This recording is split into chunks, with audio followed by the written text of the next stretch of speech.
You who may not have been here last Sunday, we started discussing a topic that at the time I admitted was fairly controversial, fairly sensitive, a very touchy subject, as we'll kind of see. Tonight we're going to kind of continue that and conclude it as well. In a broader sense, it's a subject of Christians and food, or Christians and eating, with some special emphasis on, and this is what really attracts quite a bit of attention, that of gluttony. So it is kind of has a focus on gluttony, but it's intended to kind of cover a lot of other things around it. Now, as I said, in terms of a touchy kind of subject, last time we noticed that within our culture there's a lot of negative connotations both ways. Being quote-unquote underweight and being quote-unquote overweight. And we observed at the time, a number of different terms on the one side, which I won't necessarily go through each one, and likewise on the other side as well. And we made the point at the time that if you notice the couple different things. One was just the number of terms, right?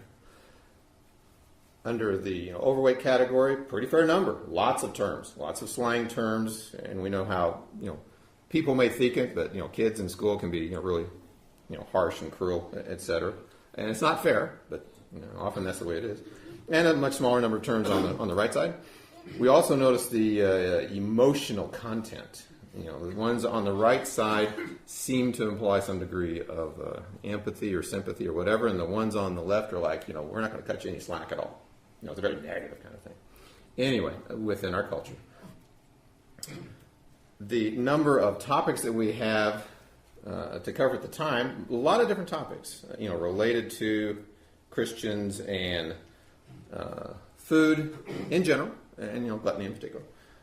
Challenges within our society, lots of problems that people have that are weight related, lots of misconceptions, especially about gluttony. The Bible does have a lot to say about food. Then we're going to kind of focus in where we kind of left off last time with some contexts and definitions for quote-unquote glutton and gluttonous. Go on to look at some general related principles, or we'll kind of pick up tonight.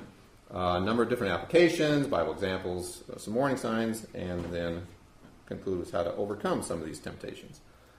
Last time we noticed that within our modern culture, we have a lot of challenges within our culture. In terms of the easy access to food, in terms of personal pantries, refrigerators, etc., microwave convenience, etc., particularly with restaurants and some of the extra large portions that are typical within restaurants.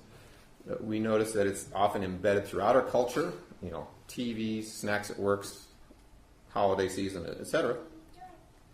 Also within our society, a lot of our food, I don't know if I want to say most of our food, but certainly a lot of it, is quote-unquote highly engineered to appeal to our senses.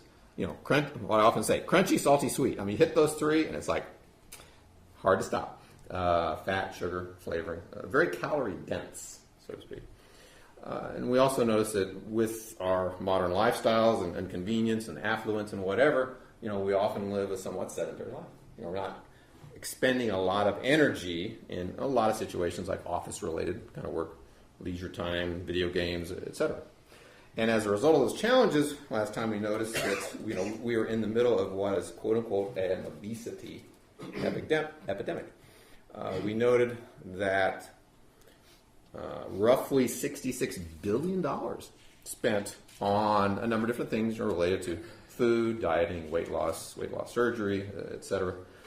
Certainly a lot of rising concerns over health food, genetically modified organisms, etc., even to the point of some psychological problems. Anorexia, bulimia are a couple of the classic examples. As well as now, at least in terms of the clinical definition of obesity, certain percentage body mass index, about a third, within the United States, about a third of the adults are quote-unquote obese. Roughly 15 to 20% of the children are quote-unquote obese. And we see how that's tied in with other problems as well. Heart disease, blood pressure, diabetes, etc. In fact, I put this graph up last time, noticing, at least for those who were not here last time, the top part is the increase in rates of obesity, again, clinical definition, from roughly 1994, roughly 20 years into the future, give or take. And we also notice it's like, across the whole U.S., slightly bright spot in Colorado, we pointed out, since we do tend to be somewhat outdoors, et cetera. And then we also observed a very similar trend in diabetes. And I think I made the point at the time that, not too surprising, since, extra weight puts extra, burden on the system. Although I suspect it may be, and I'm not a dietitian or nutritionist, but it wouldn't surprise me if it was also the type of food. How much sugar, highly refined, and the strain that puts on the system as well. Anyway, just mainly to make a point, rising rates of obesity, rising rates of related health problems. And we use this chart to make a point that it is such an easy trap to fall into. There's a lot of growing popularity in I don't know if you find this, but quote unquote appropriately sized snacks.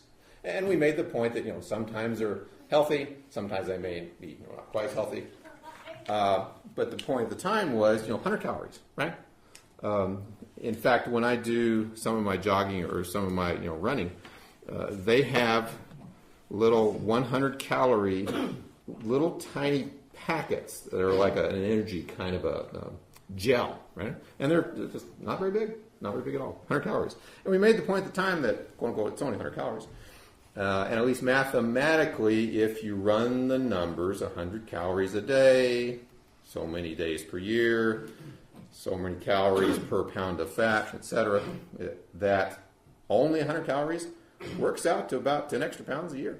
Mathematically. Again, I made the point. Mathematically, that's true. Biologically, I don't know if the body would do that kind of a thing. 5 years, 50 extra pounds. It's an easy trap to fall into, particularly, again, in our modern culture with ready access to food, etc. We also noted that there are a lot of misconceptions about food, weight, and especially gluttony.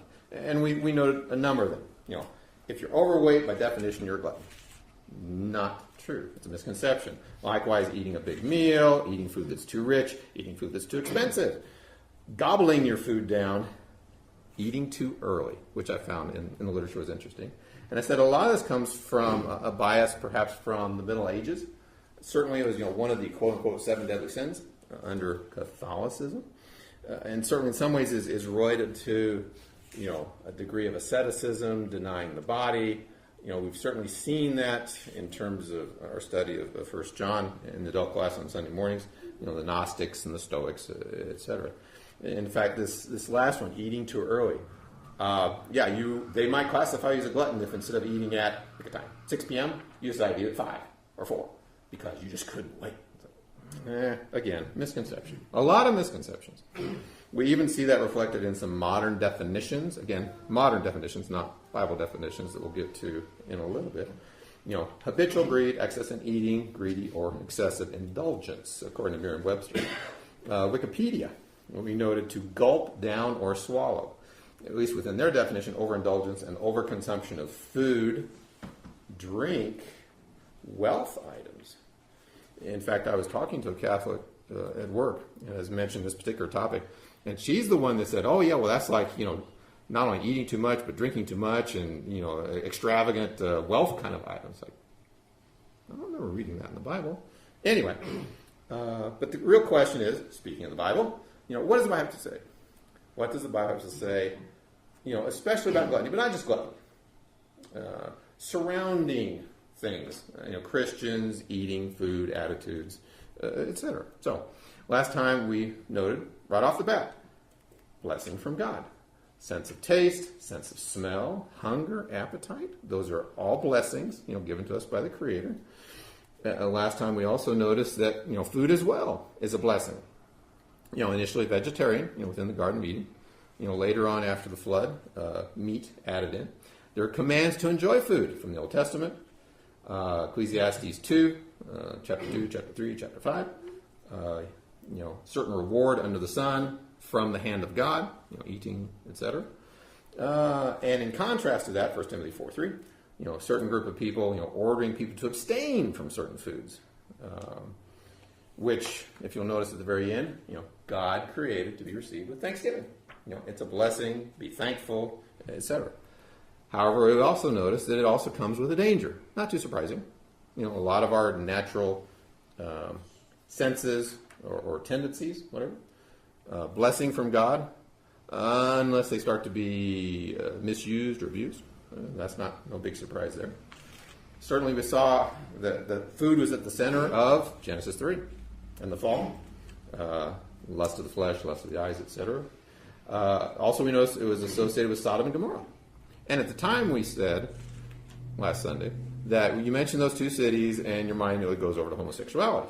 But according to Ecclesiastes, there were some other problems too. Almost like our modern society made that point. Excess of food, according to Ezekiel 16. Proverbs 23 warns about being given to appetite. Proverbs 25-26 talks about what I might call pigging out on some foods, in this case honey, too much. Romans 14, there's a danger as well. Meat sacrificed to idols, etc. So, transitioning over so let's look at context, and let's kind of focus in on gluttony, and gluttonous, etc. We did that last time, so we'll kind of walk through this relatively quickly. We saw Deuteronomy 21:20, Proverbs 23:20 and 21, Proverbs 28, verse 7. And at the time, we kind of made an observation and Matthew 11, we'll get to in a moment. And we made the observation that, at least within Deuteronomy 21:20, it's certainly associated with some things, being stubborn, rebellious, disobedient, drunkard. But you really couldn't tell from the context what that little word there means, if you had no idea at all. Undefined within the context. Although associated with some things that are not good. Okay. Proverbs 23, somewhat similar, although now at least introducing the concept if it's involving eating. Okay, eaters of meat. Proverbs 28:17, likewise. Matthew 11:16 through 19, we noticed it was in contrast to John the Baptist. Almost like two extremes. John the Baptist, was certainly ate, I think it was locusts and wild honey, and people thought that was unusual, and I think the Pharisees were blaming him, to the far extreme, saying he has a demon. I guess Jesus was coming, doing normal eating kinds of things, and the Pharisees were coming around and accusing him of the other extreme, of being, gluttonous and a wine bibber. The second set of contexts we saw at the time, Titus 1:12, Philippians 3:18 through 19, doesn't have the word, but I think it has the concept as we saw last time, and somewhat similar to Romans 16:17 through 18. Now within these three contexts, especially Titus 1:12, and this is from, the context itself talks about, depending on your translation, slow belly, idle glutton. One commentary I kind of like says this: people whose only concern was the stomach, indolent, pampering, they are called bellies, for that is the member for which they live. We also noticed in Philippians 3:18-19, again, glutton is not there, or gluttonous is not there, but people who worship their appetites. People who live not to honor, adore, and honor God, but for self-indulgence, sensual gratifications. I like this phrase: supreme happiness lies in gratifying their sensual appetites. Or, as was down in Romans 16, serve not our Lord Jesus Christ, but their own belly. Some translations have appetite. 1 Corinthians 15:12 talks about kind of an attitude that says, well, if there's no resurrection, let's just eat, drink, and be merry, for tomorrow we die. Again, and you start picking up now, serving the belly or serving the appetite, self-indulgence, pampering, only or primary concern. So now we're picking up those nuances as well. And that's where we stopped last time. So we're zooming on with some new material. Let's now look at some of the definitions of kind of the underlying Hebrew and Greek words. Strong's, and this is from the Hebrew word from the Old Testament. And it's an interesting one. To shake. And that's the literal meaning. Figuratively, to be loose, immorally worthless, or prodigal. Again, in excess kind of thing. To blow down. Glutton, riotous eater. Another part of the definition: to pour out, shake out, hence to lavish, squander, or be prodigal. So that adds another kind of dimension, squandering, being prodigal, etc. Strong's from the New Testament, the belly, or the abdomen, we might say, the womb, another aspect of it, the stomach. And at least within this particular case, in this case almost figuratively, a man who is as it were, all stomach, because that's the member he lives for. Here's another definition, also in the New Testament, given to eating, gluttonous. And I think I may have one more. Yeah, here's another one. Another word, again, within the New Testament, a cavity in general, abdomen, womb, heart, belly, just kind of a general sense. So if you combine the contexts and the definitions, we certainly get the association with food. Now, it's often associated also with excess of drinking, drunkenness, etc., but not always.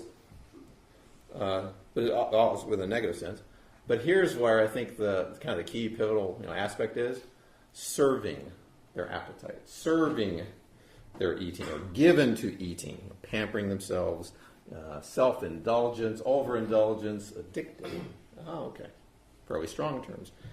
And as we saw with Philippians chapter 3, 18 through 19, Romans 16, 17 through 18 as well, whose God is the belly. Right? For they that are such serve their own belly. And again, some translations have appetite. So again, it's almost like an attitude or an emphasis on those kinds of things as opposed to other things. Now that's kind of within, gluttony, etc. Now there's a number of other verses that are outside of that I want to say are like related to it, more under the general canopy of food and eating, but even more so than that, as we'll see, some general principles, even more so than just food and such. For instance, we have Matthew 6, verses 25 and 33, talks about worrying and being anxious. Don't worry about what you'll eat, what you'll drink, and a general principle, seeking first spiritual things, kingdom, righteousness, etc. Being anxious or worrying. Romans chapter 12, verse 1, talks about presenting your bodies, a living sacrifice, holy sacrifice, which is a form of spiritual worship, spiritual service. Our bodies. Likewise, 1 Corinthians 6, verses 19 through 20, similar to Romans 12. Your body is a temple of the Holy Spirit. Glorify God in your body. Again, a general principle.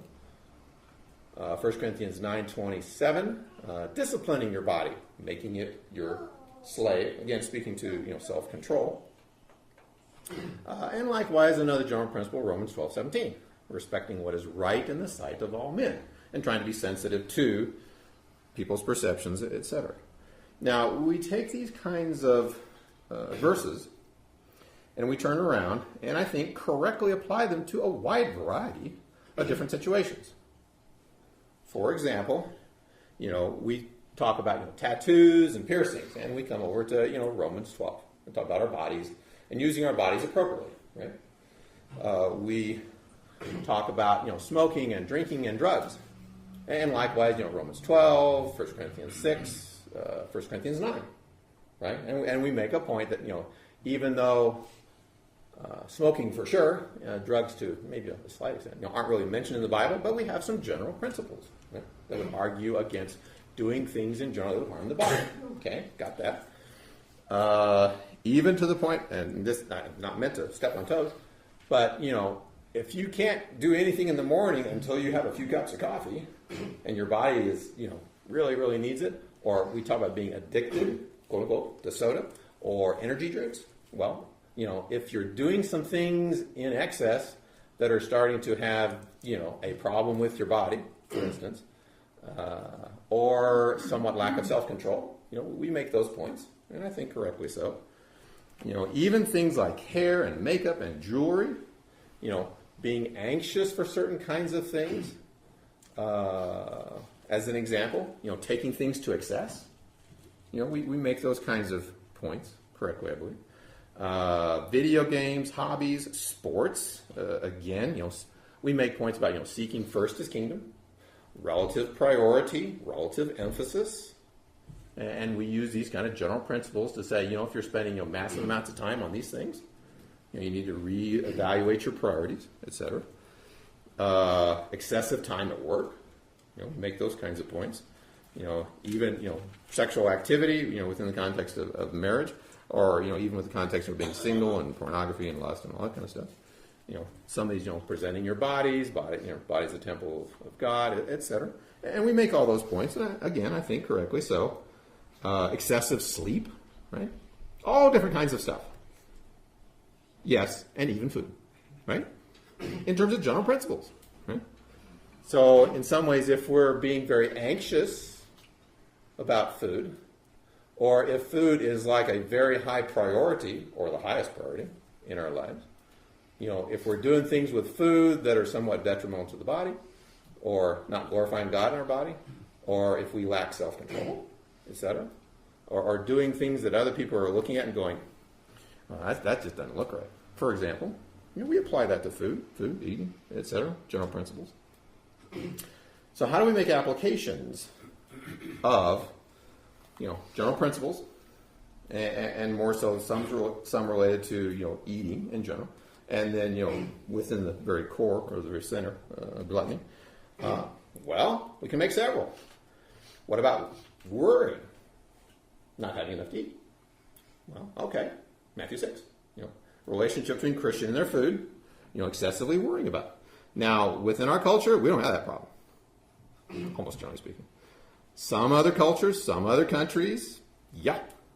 Where people physically are literally hungry, going to bed, hungry when they wake up, malnourished, dying. Okay. How about obsessing? Okay. And I'm not talking about just being somewhat concerned. Let's talk about being obsessed about dieting, being obsessed about weight loss. Now we're talking again relative priorities, seeking first, etc. And of course, this even in its extreme state, we get into things like anorexia, where people almost literally starve themselves to death because they have this body image, and their world revolves around achieving this body image. Again, coming back to the verse about seeking first and relative priority, but even more so in this case now about actually starving and harming the body. Right? Would that fall under here? I think it would. Again, a legitimate application. How about? And I was talking to Jeannie about this one. Obsessing again. Notice emphasis. Obsessing about health food. Now, I'm not saying health food is bad. I'm not saying being somewhat concerned about the quality of our food is bad. No, I'm not saying that at all. But you may know of some people that, quote unquote, obsess about their food and obsess about, the origin of the food, obsess about the, animals that were used to produce the food, free range chickens that lay eggs and whatever, or hormonal kinds of things that are injected into the animals, or etc. And some of that may be legitimate, unless it starts getting carried to an extreme, right? And again, we're talking extremes here, right? Orthorexia. Yeah, that's the verse. You have anorexia, starving yourself to death. Orthorexia. I didn't know that one before. Obsessing about quote-unquote health food. Okay? How about allowing ourselves to gain weight to the point where it starts impairing our health and harming our body? Now let me quickly point out allowing. We're talking about a matter of choice. I've got another chart in a few moments. It's not just gaining weight. More to it than that. And it's not just gaining weight to some degree because we enjoy our food. Here we're talking about now impairing our health, harming our body. Well, then I talk about Romans 12. Right? Present your body as a living sacrifice. The same verse we would run to for smoking and drinking and drugs. I think so. Properly understood. Okay. And then of course you have the main where things get real sinful. Gluttony, given to eating, excessive indulgence. Living for food. Right? How about this one? Competitive eating contests. I can swallow down, pick some extreme number, 72 hot dogs, including the buns. Right? Now it's not like they're worshiping their belly. It's not like they're worshiping their appetite.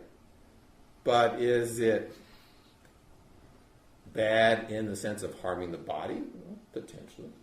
Is it bad in the sense of doing something that most people would look at and go, oh, that's just wrong.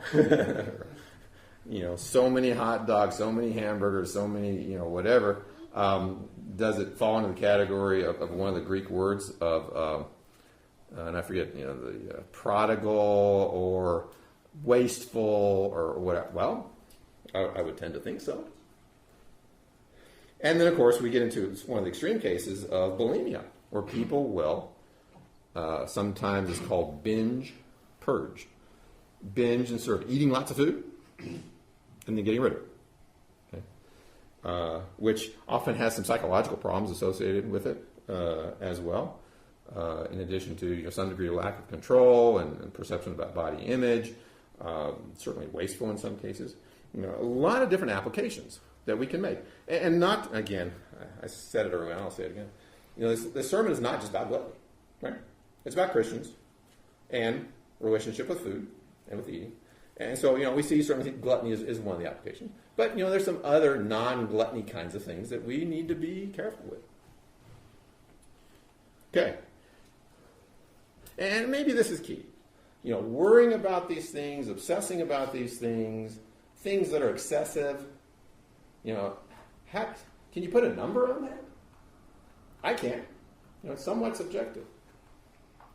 Do we need wise judgment? Well, yeah. Do we need wise judgment to avoid extremes? Yes, very much so. I mean, you can't go to the scriptures and say, well, if your body mass index is more than 25%, then that's wrong. If you weigh more than 5 pounds than the standard average, that's wrong. Again, somewhat subjective.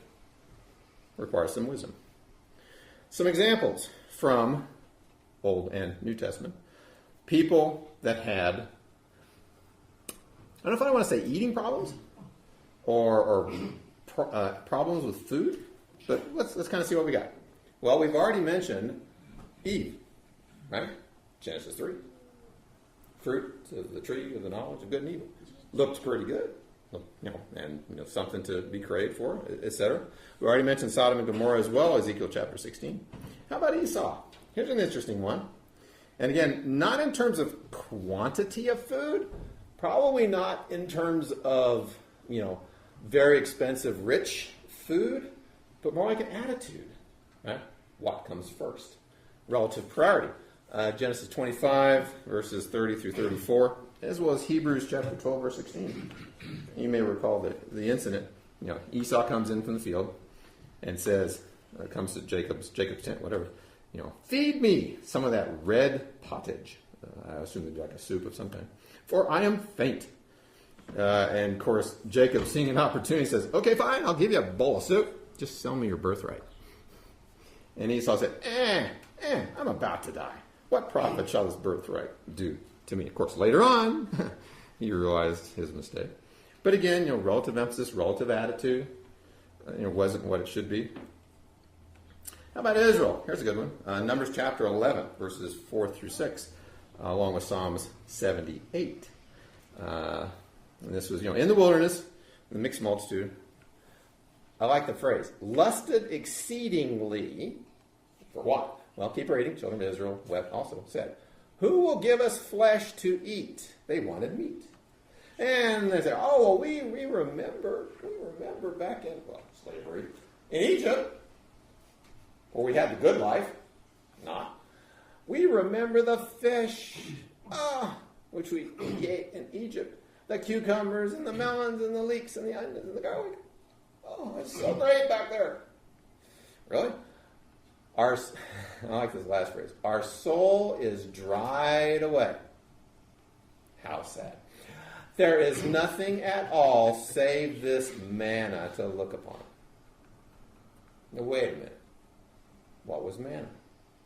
Manna was the food from who? God. And they're saying, all we've got, it's a whiny voice, right? All we've got is this manna to eat. Give us some meat, give us some beef, we remember the fish and right? Lusted exceedingly. And again, not in terms of quantity or worship, but where do you see the relative priority there? self-control, etc. Especially insulting to God. Yeah, we know you miraculously do this thing every morning, and you make us here, and we gather and we eat it. But it's like, we're getting tired of it. We want some variety in our diet. Pretty sad. Second chart of examples. How about the sons of Eli? 1 Samuel 2, 12 through 17. Sad case. They and their servants would actually steal some of the meat that was being offered in sacrifice during the process of offering it, including the fat. Now, if you remember Old Testament law, the fat was supposed to be reserved for who? For God. And they were going there and stealing it. Bad attitude, among other things. How about the rich man? Luke 12, 15 through 21. And I will, I like this one. I will say to my soul, now, is he talking to his soul, or is he more talking to his belly? Well, lots of goods, many years, take thine ease, eat, drink, and be merry. Again, relative priority, relative attitude, etc. How about the unfaithful servant? Luke 12, verses 42 through 46. Of course, his master, he says, my word's going to be away for a long time. Okay, fine, I got the run of the house, the run of the other servants, whatever. Beat the men servants, maid servants. Eat, drink, drunken. Right? Again, relative attitude kind of thing. Not having the right priorities, not having the right respect, etc. Okay, so let's talk about warning signs. And this is not just about gluttony. Okay, this is just about eating in general, food in general. Some warning signs. Okay, and we've kind of already hit on some of these. How much time do we spend? How much time do we spend thinking about it? Do we spend some? Okay. Do we spend a lot? Do we spend an excessive amount of time thinking about, and you can fill in the blank with, thinking about clothing, thinking about our house, thinking about, our job, thinking, fill in the blank. Again, similar scriptures. How about money? Again, can we spend money on food? Yeah. Can we spend a reasonable amount of money on better quality food? Sure. But what about excessive? And again, a subjective term. But again, you could take out food and you could put in other things. Excessive spending on, fill in the blank. Sports and hobbies and video games or whatever. Same kind of principles apply. How about continued overeating? And again, we talked about this a little bit before. Choosing to, we'll see that in another chart. Despite growing problems with, and there are a lot of problems associated with, gaining lots of weight, blood pressure, diabetes, as we've already noted. Or, if you kind of boil it all down, does it seem like your world revolves around food when it really should revolve more around God, spiritual things? Or are we obsessing about it in many different ways, like we saw, the various applications? Are we serving it? Are we worshiping it, etc.? Are we starting to? Again, warning signs, starting to. Here are some more. How about being overweight? Okay, let's cut to the chase on this one. Not necessarily. As we saw early on, some people say, well, if you're overweight, by definition, you're a glutton. No, it's not that cut and dry. That's an extreme position. And as we've got, here up on the board, a number of different factors that are contributing to people that have being overweight, problems with weight, etc. To include certain hereditary genetic kinds of things that you have absolutely no control over, right? To include parental upbringing. We mentioned, clean plate club, right? And within some families, that is, how children are raised to think. It says, okay, got food on the plate, I need to eat it. Can't walk away with food on the plate. And more so with older families, particularly coming out of the Great Depression. You do not waste food because they had no food. Had no food to spare. Right? And that's okay if the person putting the food on the plate is, considering the person who's going to be eating food off of the plate. And I hate to see wasted food. I really do. I go to see some of these buffets, and people just pile on the food and then throw half of it away. Hate that. And yet, if children are raised to, clean your plate. You got food on your plate, clean it. That can lead to some of these problems as well. Certainly, medical conditions can contribute and any number of different things. I mean, sometimes, joint kinds of things and arthritis and whatever that impedes the ability to exercise. Thyroid and other hormonal kinds of problems, medication side effects. Medication that you need sometimes has side effects. Again, sometimes lack of sleep, sometimes lots of stress, getting older, right? Getting older, slowing metabolism, have no control over that, etc. And often a lack of awareness, in some cases, results in quote-unquote weight creep. Right?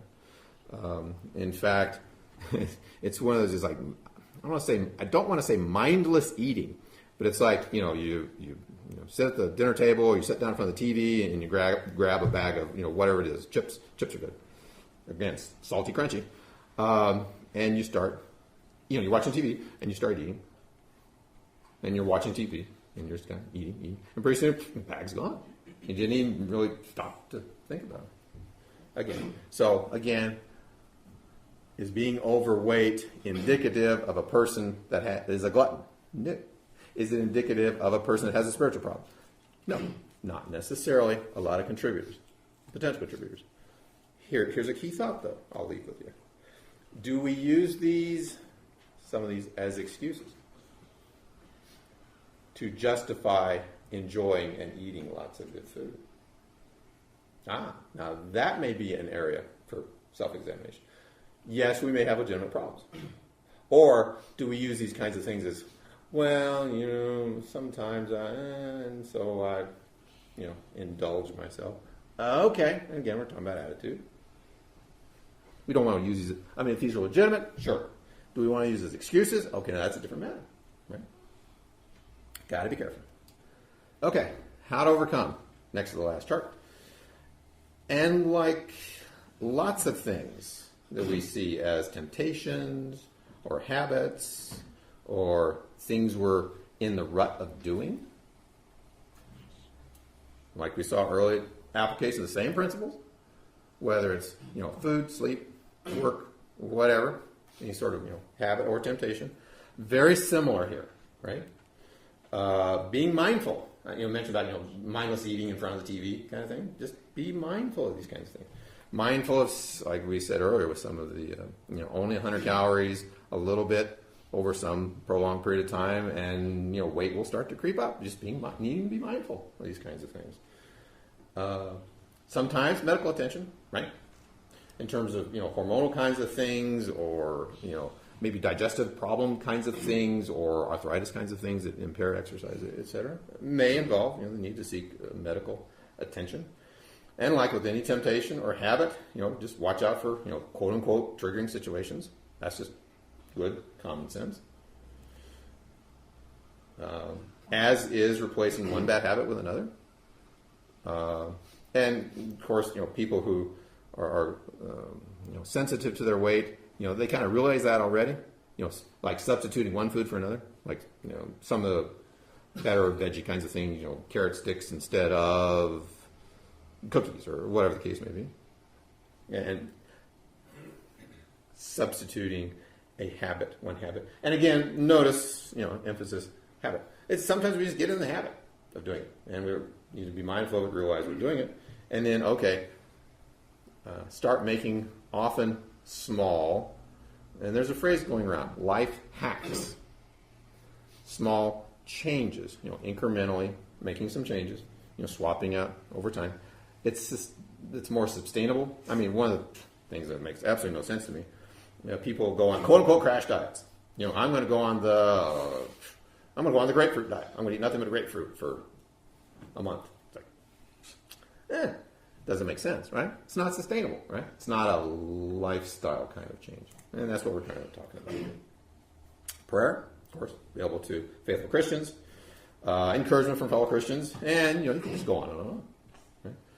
How to, recognize these kind of temptations, recognizing the habit, being mindful, etc. And just kind of working our way away from those things, as time and opportunity permit. Okay, quick conclusion. So, recognizing first of all that food and our wonderful senses to enjoy it, blessing from God, but recognizing both can be abused, right? Both food and our senses as well, our appetites, etc. And within our society, especially challenging, right? Calorie dense, very flavorful, packaged convenience. I mean, you can have more than a full meal, pop in the microwave, punch up the numbers, and a couple minutes later, very challenging in our affluent society. And let's face it, we've got the disposable cash to pay for it, right? Whatever we want, whenever we want, as much of it as we want. And, don't let your appetite, don't let your belly be your God in some of the extreme cases. And in some ways, it's just similar to other areas that we have to be careful about and be on guard for. And we certainly need to avoid extremes. We need to exercise sound judgment, wisdom, a sense of balance, to avoid, going in any number of extreme directions and, getting ourselves in trouble attitude-wise, or starting to, accuse others of things that are not true, etc. Need to avoid extremes. Relative emphasis and priority, again, coming back to Matthew 6, seeking first the kingdom of God. And with help and God's grace, we can overcome. And that help comes from any number of different places. Comes from medical, comes from dietary kinds of things, comes from doctors, comes from fellow Christians, comes from all over the place. Help and God's grace, we can overcome. There you go. The Christian in food, the Christian in eating. A lot of different aspects. And again, some that are very sensitive, and hopefully I have not come across insensitive. Hopefully we've made a balanced presentation that talks about all the different aspects, and some of the things just need to be mindful of. Interesting that God would care about what we eat, right? Interesting that God wants us to live in certain ways. Of course, that kind of segues into the invitation. If food is our God, we need a different God. Right? Of course, if we haven't acknowledged God as God to become a Christian, and that's kind of where it really needs to start, putting God first. Whether to initially become a Christian, repenting of sins, etc., or in terms of the invitation, if you've fallen into some of these sins, if indeed it is sinful, and it's a public nature, offer the opportunity to come forward. These things, or anything for that matter, that's sinful. Or if you're just struggling with this or anything, right? That's part of the invitation as well that we're now extending. And if you need to make such things known publicly, come on forward. We'll do what we can to help you as we now stand and sing the song.